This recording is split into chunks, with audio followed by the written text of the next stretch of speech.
the government is thinking about raising revenue, we could organize people to do boycotts that will pinch the government even more. But we don't want to get to that. We have given Rotich 72 hours.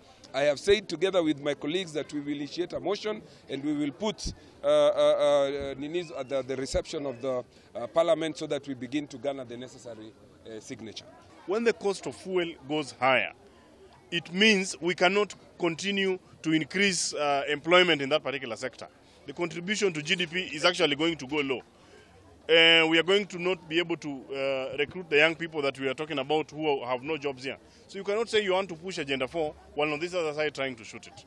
And I think back to Rotich, what my colleague here has actually said, that just recently the government lost a lot of money when they waived duty for sugar.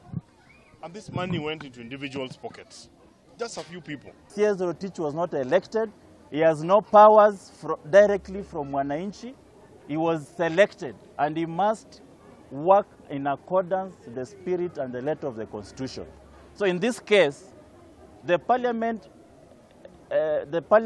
amended the bill in the view of the suffering of the people of the country.